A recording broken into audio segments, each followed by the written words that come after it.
you're not even that hungry. It's late. You've already eaten dinner, but something draws you to the kitchen anyway. Maybe it's habit, maybe it's boredom, maybe it genuinely feels like your body wants something. So you have a small snack, nothing excessive, maybe some crackers, a piece of fruit, a handful of nuts, and then you go to bed, and you lie there. Your mind feels quieter than usual, but sleep doesn't quite arrive, or you fall asleep. But you wake up at 2 a.m. for no obvious reason, or you sleep all the way through and still feel strangely tired the next morning. Most people blame their phone, or their stress, or just a bad night. But for a lot of people, the actual cause is something they ate 2 hours earlier. And here's the part that surprises most people.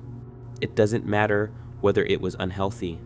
Even a small, relatively healthy snack, eaten at the wrong time, can send a signal to your body that actively works against sleep. In this video, we're going to look at what that signal is, why your body sends it, and what you can actually do about it. To understand what's happening, you first need to know something about how your body keeps time. Your body runs on a roughly 24-hour internal schedule called your circadian rhythm.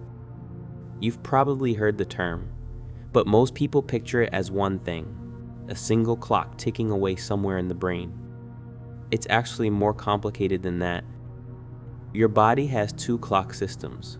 The first is a central clock, located in a small region of the brain called the suprachiasmatic nucleus. This clock is driven primarily by light. When daylight hits your eyes in the morning, it signals the central clock to begin the waking cycle, boosting alertness, raising body temperature, preparing you for the day. The second system is a network of peripheral clocks, smaller timekeepers embedded in nearly every organ in your body.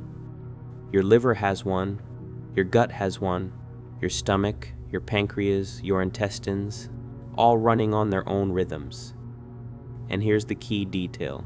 These peripheral clocks aren't primarily driven by light.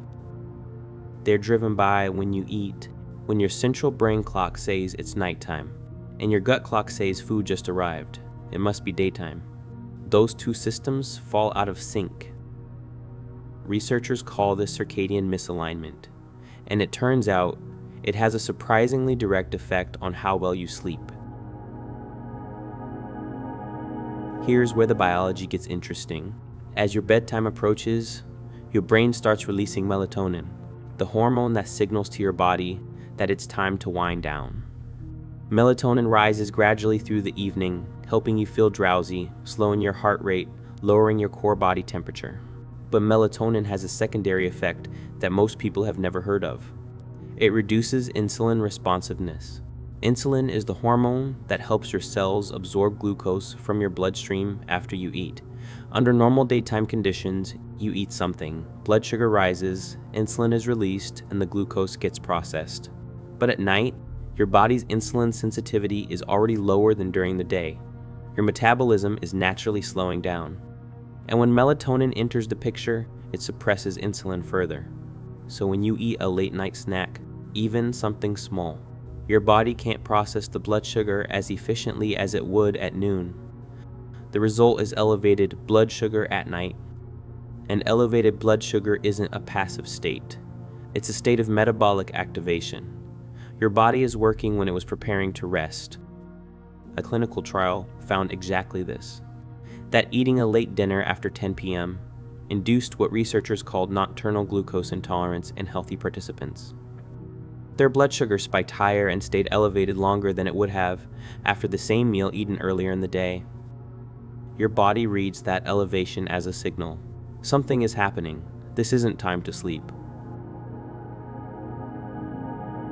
That blood sugar elevation doesn't just sit there quietly. When your blood glucose rises at night, it activates a stress response pathway called the HPA axis, the hypothalamic pituitary adrenal axis. You may have encountered this before.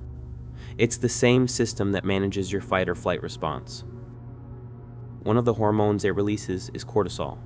Cortisol has a natural rhythm. Under normal conditions, it's highest in the morning. part of what wakes you up and gets you moving, and it steadily declines through the day, reaching its lowest point in the middle of the night. A late-night blood sugar spike can interrupt that decline.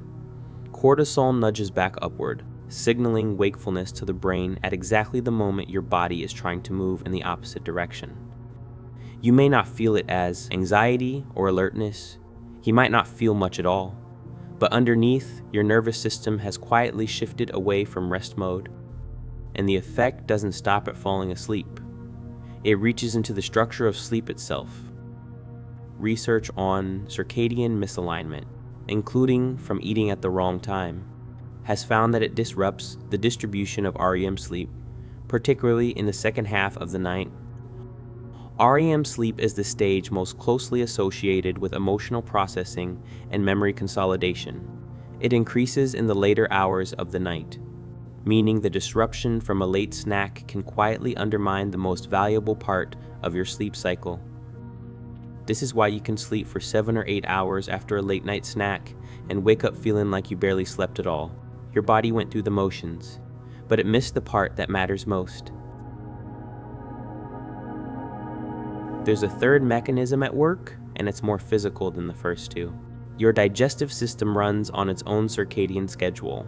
At night, gut motility slows, meaning the muscular contractions that move food through your intestines become less frequent. Enzyme production drops. Stomach acid secretion decreases. Your entire digestive tract shifts into a lower gear, preparing to rest alongside the rest of your body. When you eat late, you override that shift. Your gut clock receives a signal. Food has arrived and has to restart activity that was already winding down. The mechanical process of digestion begins again. And this can create physical disturbances that interrupt sleep. Mild acid reflux, a sense of fullness, bloating, or just a low-level discomfort that keeps your nervous system from fully settling. Even if none of those symptoms feel obvious, the clock conflict is still happening at a cellular level. A review found that this kind of circadian disruption from late eating was associated with suppressed melatonin and serotonin production, increased systemic inflammation, and a measurable worsening of mood the following day. That last point matters because it means the consequences of your late night snack aren't limited to that night. They carry into the next morning, into how you feel during the day, into how easily your stress response fires. And because the connection between the snack and the feeling is separated by hours, most people never make the link. They just assume they had a bad night. The first and most research-supported change is simple in principle. Create a gap between your last meal and your bedtime. Most studies point to 2 to 3 hours as the minimum window for your body to begin its metabolic wind down before sleep. If your bedtime is 11, that means finishing eating by 8 or 9. Not because of a rigid rule, but because that window gives your blood sugar time to return to baseline, your melatonin time to rise without interference, and your gut clock time to begin settling before you ask your body to sleep. The second consideration, if you genuinely can't avoid eating late, is what you eat. Not all late-night snacks create the same response. High sugar and high-fat foods produce the largest blood sugar swings and the strongest cortisol responses. Simple carbohydrates, chips, crackers, white bread, digest quickly and spike blood glucose fast. Smaller, lower glycemic options create less metabolic disruption.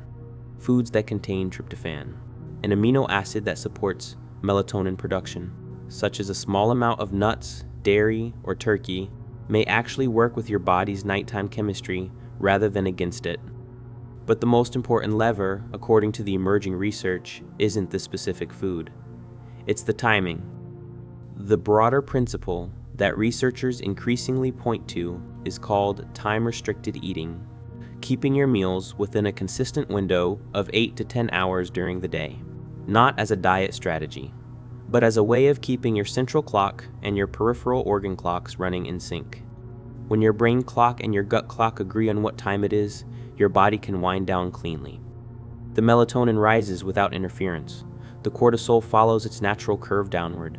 The digestive system quiets on schedule. Sleep becomes something your biology is ready for, not something it's fighting against.